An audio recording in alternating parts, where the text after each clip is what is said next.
Paz do Senhor, seja bem-vindo mais uma vez, seja bem-vinda à Academia de Pregadores. Estamos na conclusão desse curso tão lindo, abençoado, inspirador, baseado em alguns segredos da liderança do apóstolo Paulo. Falamos sobre Paulo e o seu chamado, Paulo e o preparo, Paulo e a oração, Paulo e as pessoas, Paulo e a pregação da palavra. Viajamos na história que nos faz pensar, na história que nos faz refletir sobre o ministério que o Senhor tem nos confiado. E a Bíblia diz que todos nós temos o ministério da reconciliação. Como aparece aí na sua tela, estaremos estudando sobre Paulo e as prisões. Sim, esse homem que a Bíblia revela o início de sua história a partir de Atos, capítulo 7, últimos versículos, capítulo 8, primeiros versículos, prendendo, devastando, invadindo casas onde houvesse crentes, cristãos, seguindo o caminho chamado Cristo. Paulo os prendia. Porém, ele teve o encontro com o Salvador, um encontro especial. Não foi apenas ele que encontrou Jesus, foi Jesus quem veio ao encontro dele. Ele não foi salvo por si mesmo. O Salvador veio ao seu encontro para salvá-lo. Como ele sempre disse, pela graça ele havia sido chamado. Depois dali, Ananias ora por Saulo e lhe dá uma palavra ordenada por Jesus. Jesus ordenou que lhe fosse dito: vai, ele é um vaso escolhido para levar o meu nome diante dos gentios, dos reis, dos filhos de Israel, e eu lhe mostrarei o quanto deve padecer pelo meu nome. Paulo não foi enganado. Desde o início da sua chamada, ele já sabia que sofrimento o aguardava. Ele já sabia que cadeias, prisões, desprezo, viagens perigosas diante de feras, inimigos brutais, traidores do próprio sangue, homens que jamais ele imaginaria que se levantaria contra ele, se levantaram. Faz parte da chamada. Não é vingança de Deus. Não era vingança de Jesus. Era simplesmente a vida de quem decidia e ainda decide ser fiel ao Senhor. As lutas podem mudar, mas sempre haverão. O texto básico que quero usar para esse tema, Paulo e as prisões, abra sua Bíblia, por favor. Carta de Paulo aos Efésios, capítulo de número 6, versículo de número 20. Ele diz: do qual sou embaixador em cadeias. Paulo dizia que não tinha vergonha das suas prisões, não tinha vergonha de suas cadeias. Aquele que começou prendendo, agora está preso por causa do evangelho que perseguia. Atos, capítulo de número 16. Se você puder, abra sua Bíblia comigo e acompanhe quando a Bíblia menciona a prisão de Paulo em Filipos, primeira cidade colônia da Macedônia. Ele teve uma visão onde o Senhor o chamava para fazer a obra missionária na Macedônia. Ele obedeceu e mesmo obedecendo, enfrentou prisão, enfrentou intempéries, dificuldades, acusação, vergonha, porque a obediência a Deus não ausenta o líder cristão das dificuldades da vida. Atos dos Apóstolos, capítulo de número 16, a partir do versículo de número 16. Diz assim: E aconteceu que quando íamos ao lugar de oração, veio ao nosso encontro uma jovem que tinha um espírito adivinhador, a qual dava grande lucro aos seus senhores adivinhando. Ela, seguindo a Paulo e a nós, clamava dizendo: Estes homens são servos do Deus Altíssimo, que vos anunciam um caminho da salvação. Fez isto por muitos dias. Mas Paulo, indignado, virando-se, disse ao Espírito: Eu te ordeno, em nome de Jesus Cristo, sai dela. E na mesma hora ele saiu. Mas, vendo os seus senhores que a esperança do lucro desaparecera, detiveram a Paulo e a Silas e os arrastaram para uma praça, à presença dos magistrados. E conduzindo-os aos magistrados, disseram: Estes homens, como judeus que são, estão conturbando a nossa cidade e apregoam costumes que não nos é lícito receber nem praticar, sendo nós romanos. E toda a multidão se levantou unânime contra eles. E os pretores, rasgando seus vestidos, mandaram açoitá-los com varas. E depois de fazer-lhes muitas chagas com os açoites, os lançaram na prisão, intimando o carcereiro que os guardasse com muita segurança.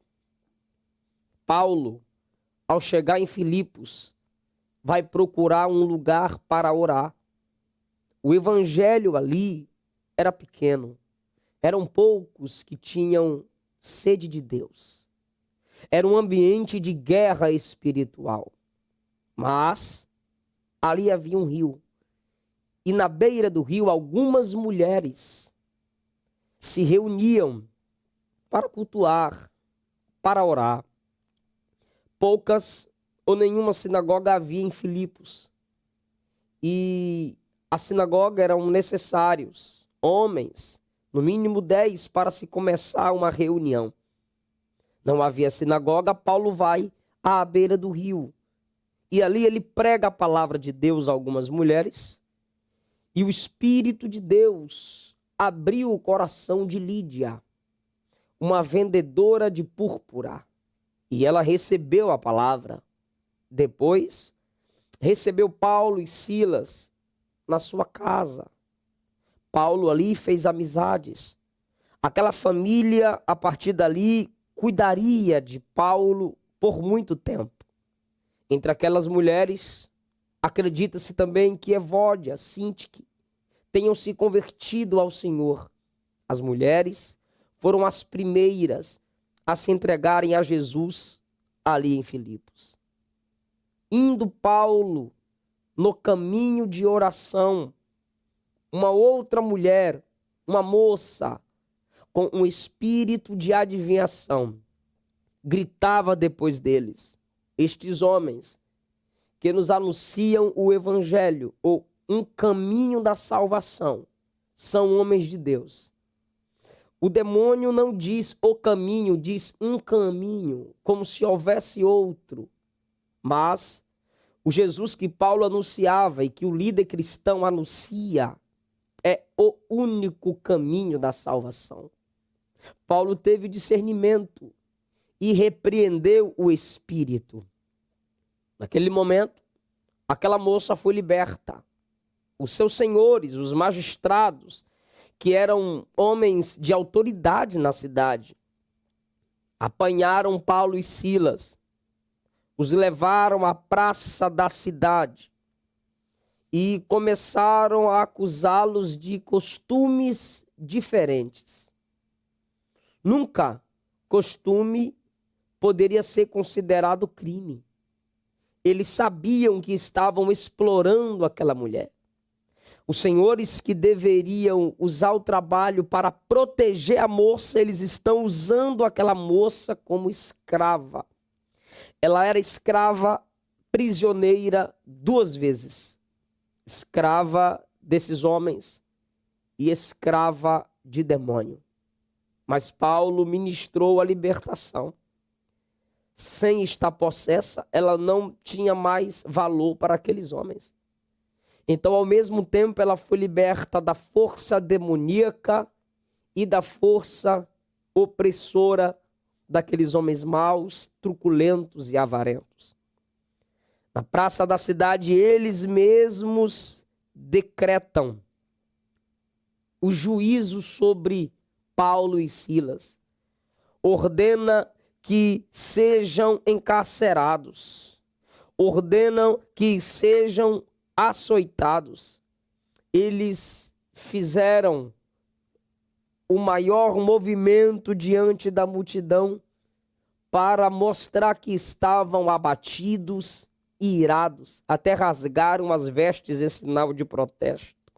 Tudo aparência para complicar a vida dos dois homens de Deus. Ok? Paulo poderia, naquele momento com Silas, que era romano, usar sua trunfa e dizer: somos romanos, vocês não podem nos açoitar. Mas em seu espírito, Paulo sabia que havia um propósito maior na prisão. Até aquele momento, Lídia, Evódia, Sintique estavam já conhecendo o Senhor. Aquela menina acabara de ser liberta, mas faltava mais algumas coisas a serem realizadas pela vida daqueles homens de Deus. Tinha presos para escutar crente orar e cantar. Tinha um carcereiro que precisava da mensagem da salvação. O propósito por trás do sofrimento não podia ser frustrado. O Paulo, que teve o discernimento do demônio que falava na boca daquela moça, também teve o discernimento que uma obra ainda precisava ser feita dentro da prisão. Paulo é entregue ao carcereiro depois de ser feito nele muitas chagas, feridas abertas com os açoites, varas que tinham chumbos nas pontas. E intimado o carcereiro que os guardasse com segurança, assim ele fez. Recebeu tal mandado e os lançou no calabouço e prendeu seus pés no tronco. Os pés daqueles homens de Deus, dentro daquele cárcere interior, era o lugar mais escuro, o lugar mais frio, lugar mais fedorento. Ali naquela situação de vergonha humilhante, com os pés presos no tronco, as costas encurvadas, as mãos por dentro de uma grossa madeira, anéis nessa madeira, acorrentados, feridos, rasgados, a pele com chagas que doíam em apenas um toque, como se fosse um toque de agulha. Perto da meia-noite, quase à meia-noite, eles começaram a orar e cantavam hinos a Deus. Hinos, canções que nas viagens entre as pedras e cavernas, creio que eles ensaiavam. E a voz era bem ouvida em ambientes cercados por pedras. Mas agora, eles começam orando, quem sabe chorando. E de repente, aquela oração de aflição vai se transformando em canto de honras e louvores ao Senhor. A Bíblia Sagrada diz que os outros presos escutavam. À meia-noite, a hora que o homem para meditar. À meia-noite, a hora que os homens silenciam para pensar na própria vida e o porquê de estar ali e o porquê que muitos erros fizeram. Quem sabe alguns homens xingavam, Alguns homens liberavam palavras de maldição, palavras torpes. Alguns homens prometiam se vingar, enquanto aqueles maus homens liberavam palavras más. Esses dois homens começaram a orar e a cantar no cárcere interior, numa situação pior do que os outros prisioneiros que lá já estavam antes que eles chegassem.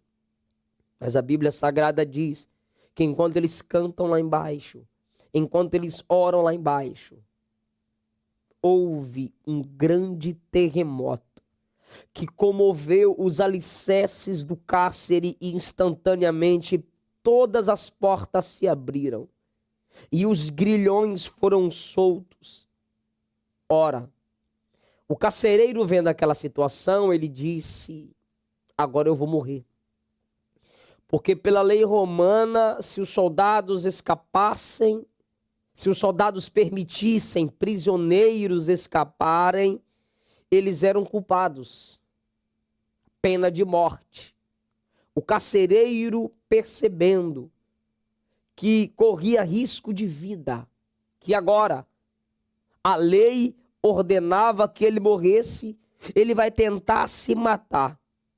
Quando ele tenta se matar, no versículo 27, o versículo 28 diz que Paulo bradou em alta voz e lhe disse: não faça nenhum mal, pois todos nós estamos aqui. Todos poderiam fugir, mas não seria liberdade de verdade. Porque a verdadeira liberdade não é dar um jeitinho. A verdadeira liberdade não se é quando alguma facilidade lhe propõe, mesmo que isso seja contra a justiça do homem, contra a justiça de Deus. Liberdade de verdade é transformação de caráter. Quando o camarada pensou que todos fugiriam, Paulo disse: ninguém fugiu, está todo mundo aqui. O carcereiro pede uma tocha, pede luz. Naquele tempo era uma tocha. E Paulo, alguém lhe oferecendo luz, ele se lança no local, saltou para dentro, trêmulo, versículo 29, e prostrado diante de Paulo e Silas. Depois, tirando-os para fora, perguntou: senhores, que devo fazer para ser salvo? Quem sabe ele ouviu as canções também, as orações também. Mas como todo pagão, a pergunta dele é: o que devo fazer? Que preço pagar para que eu seja salvo? Paulo vai lhe dizer: não é pelo que você faz externamente, é uma decisão interior. Crê no Senhor Jesus Cristo e será salvo tu e a sua casa. Paulo estava dizendo: se você que é líder na sua família, tomar essa decisão de servir ao Senhor, sua família será influenciada. Agora, Paulo sai da prisão, da cadeia. O carcereiro que recebeu ordem para manietá-los, prender os pés no tronco e colocá-los no cárcere interior, agora os conduz até a sua casa. E no versículo 32, a palavra de Deus foi anunciada. Prisão é limitação. Prisão fala de porta fechada. Se você, pastor, se você, líder, está enfrentando alguma limitação na sua vida, algum momento de porta fechada, creia. Deus quer que alguém ouça a sua voz, mesmo com espaço limitado. Naquela prisão, prisioneiros ouviram canções e orações. Paulo está prosperando em Filipos. As mulheres estão se convertendo, o demônio está sendo expulso. E de repente é preso, ainda faltava o carcereiro e sua família para conhecer Jesus. Há um propósito de Deus, há um propósito de Deus por trás dessa limitação que tu estás enfrentando. Agora, eles vão anunciar a palavra no 32 e no 31, o apelo é feito. Pela primeira vez, primeiro se é feito o apelo, para depois se pregar a palavra. Normalmente pregamos a palavra, depois trazemos, convidamos as pessoas a Cristo. Naquela prisão, Paulo primeiro faz o apelo, ensina o homem a crer, para depois lhe anunciar a palavra com todos os que estavam na sua casa. No versículo 32.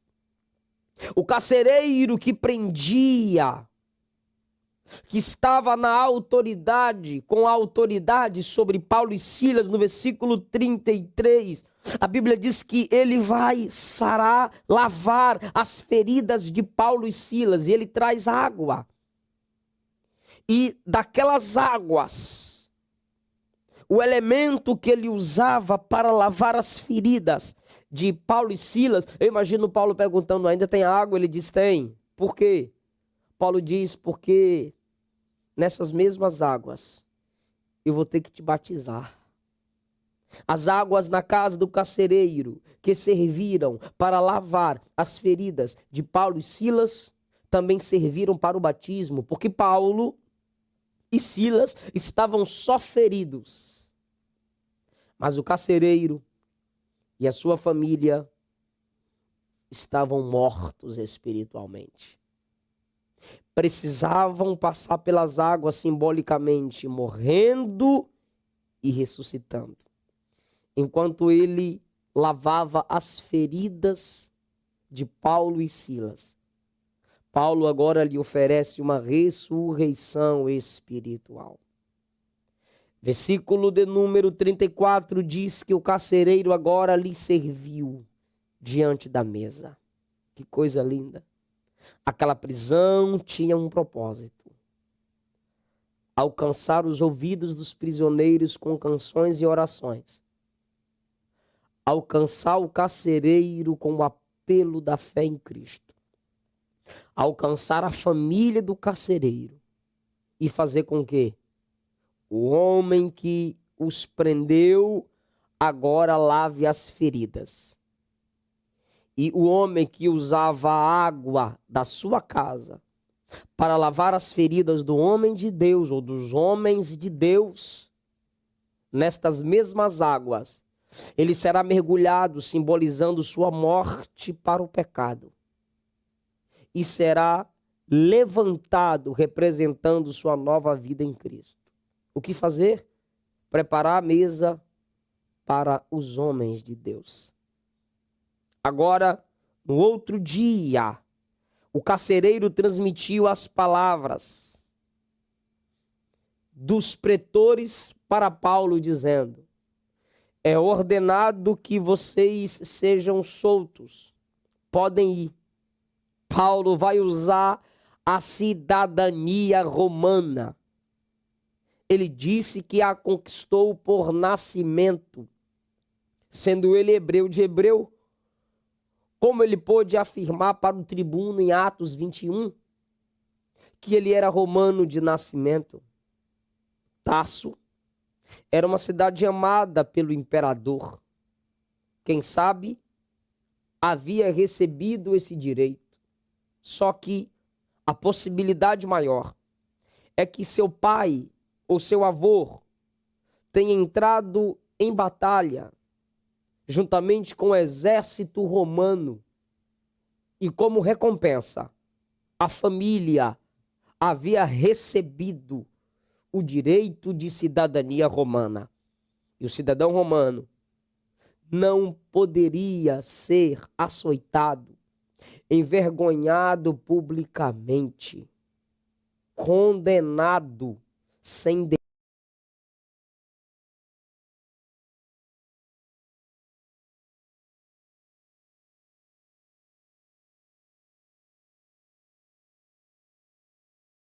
defesa.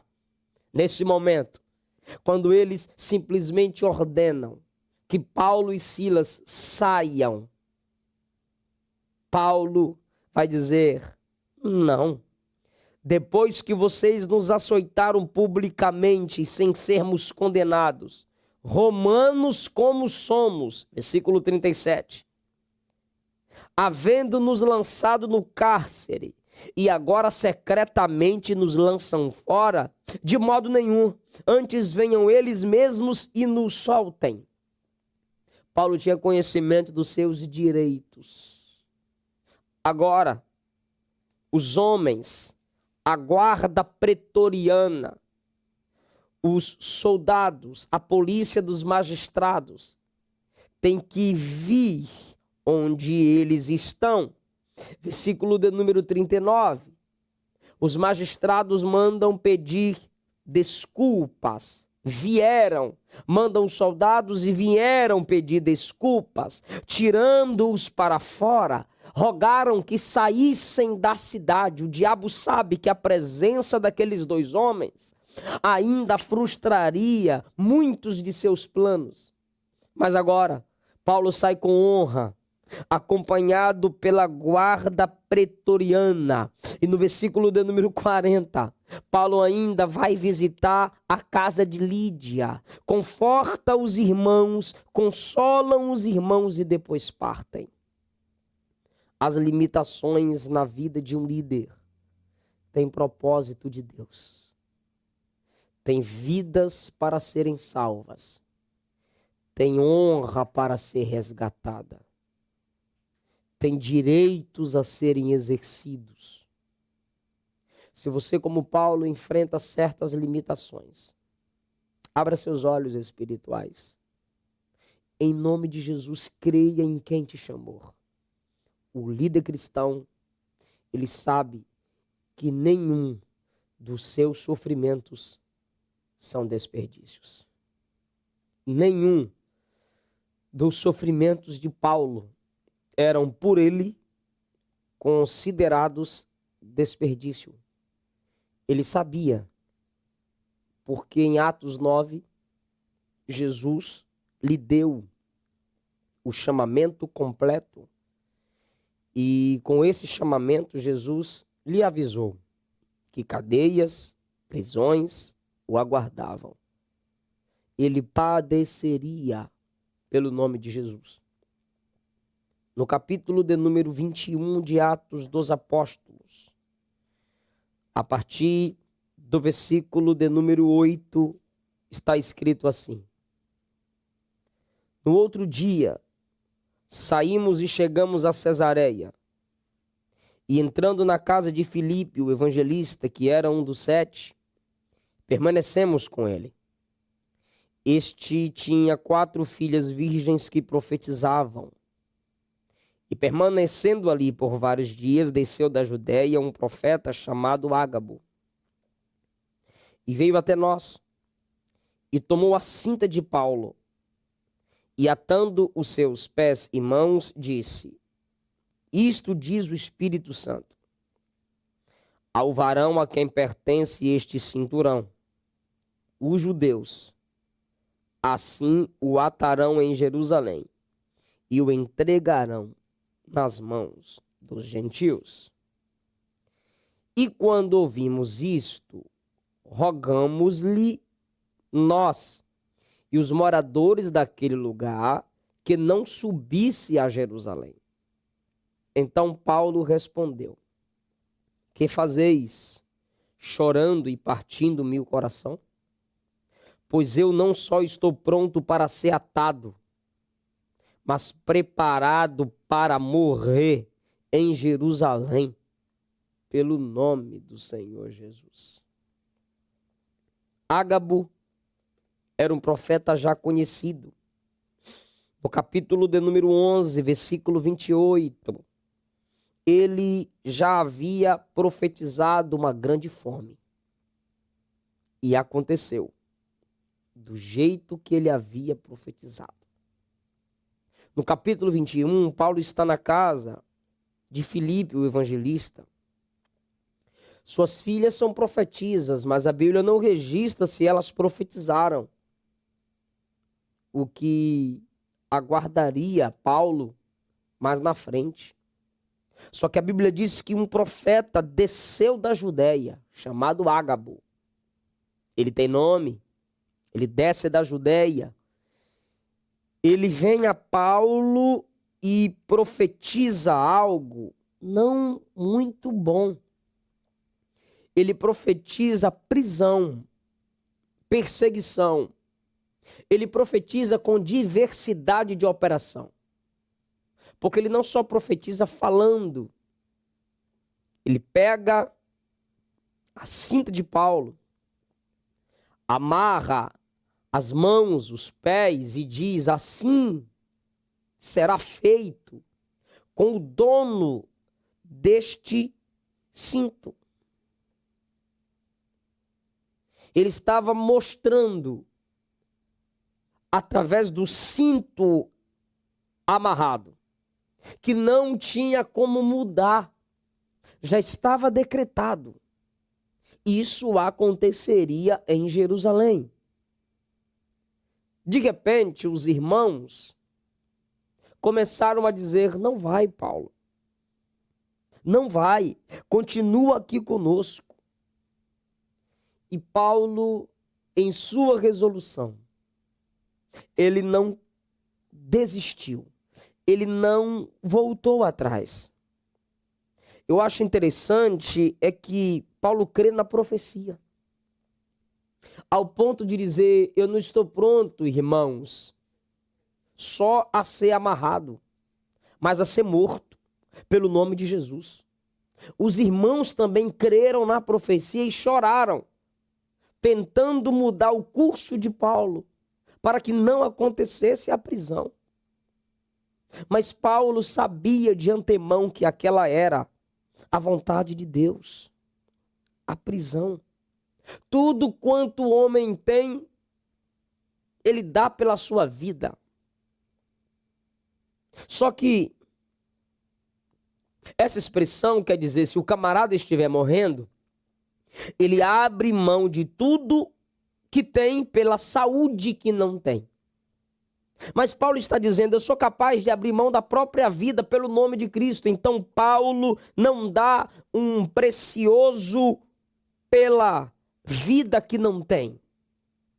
Paulo não dá algo precioso pela vida que não tem. Ele dá a vida que tem pelo bem mais precioso que ele já tem. É o nome de Jesus. Ele disse: por esse nome eu estou pronto até a morrer. Então a igreja se rendeu à resolução de Paulo e à vontade do Deus de Paulo. Os irmãos choram, os irmãos lamentam, mas aquelas lágrimas não foram desperdiçadas. Eu vou repetir para que você entenda essa verdade mais daqui a pouco. Os irmãos choram, os irmãos lamentam, mas as lágrimas daqueles irmãos não foram desperdiçadas. Quando Paulo chega em Jerusalém, ele vai cumprir o seu voto. Ele vai cultuar ao Senhor juntamente com os judeus. Judeus de Jerusalém e os judeus dispersos. Principalmente os judeus da Ásia, que estavam ali nas festas Páscoa, Pentecostes, para cultuar ao Senhor e oferecer os seus sacrifícios.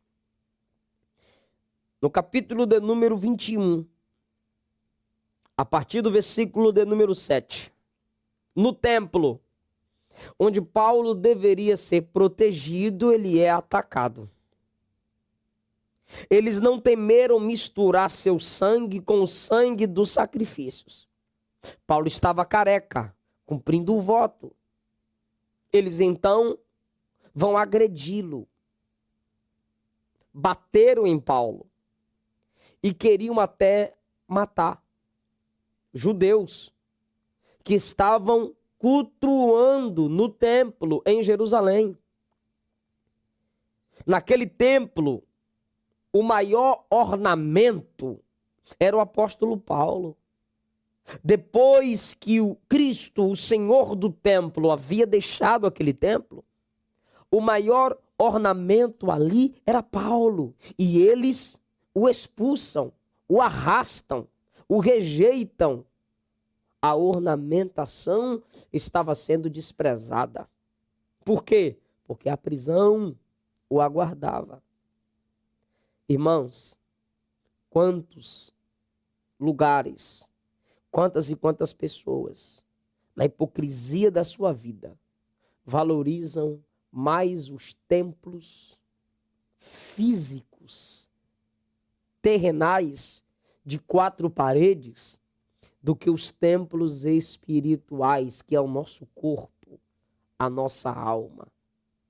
Eu entendo que o templo pelo qual eles fingiam intenso zelo foi profanado por eles mesmos ao tratarem Paulo com essa atitude.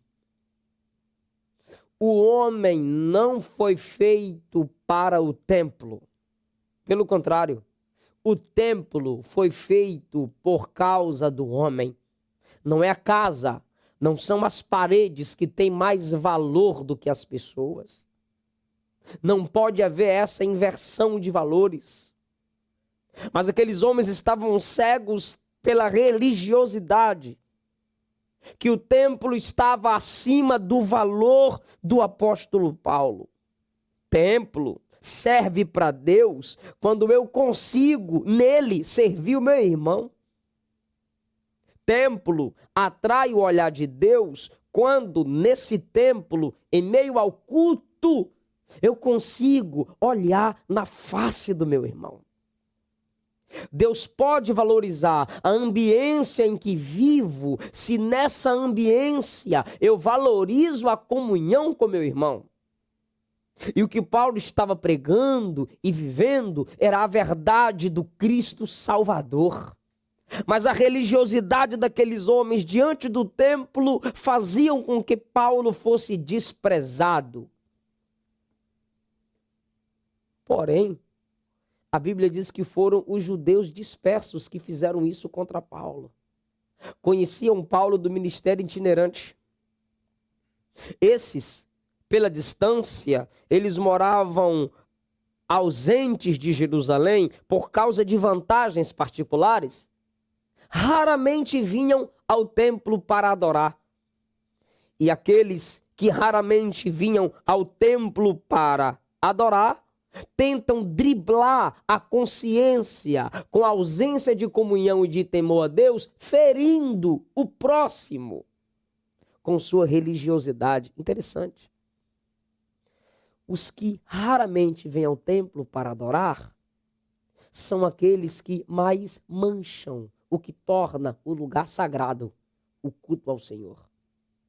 Os que raramente vêm ao templo para agradar a Deus são aqueles que desagradam o coração do Senhor, maltratando aqueles a quem Deus os escolheu para a salvação e vida eterna. A Bíblia Sagrada diz que quando Paulo saiu, quando Paulo foi arrastado, as portas do templo foram fechadas, versículo 30 do capítulo 21. Por quê? Quem sabe eles pensavam, ele não pode voltar aqui para segurar nas pontas do altar. Era um pedido de misericórdia, de clemência. Fecha uma porta para que o apóstolo não volte. Quantas pessoas que, ao serem afastadas, excluídas de alguns templos, igrejas, sentem que as portas estão fechadas, não conseguem voltar. As portas foram fechadas. Outro erro, eles condenavam Paulo de desonrar o templo, pregava contra o templo. E agora, quando Paulo está no templo, adorando em sua devoção, eles o expulsam. Eles o acusaram de trazer gentio para dentro do templo. Eles o acusaram de trazer quem não era judeu para dentro do templo. Realmente, eles tinham informação da cultura judaica, mas não tinha a revelação que Paulo teve. E Paulo, por muito tempo, tentou lhes ensinar a verdadeira interpretação da cultura judaica. Mas eles assim desprezavam. E enquanto eles cercam Paulo, enquanto eles prendem-no para terem o motivo para a sua morte, quem vai livrar, quem vai salvar, são soldados romanos, pela autoridade do tribuno.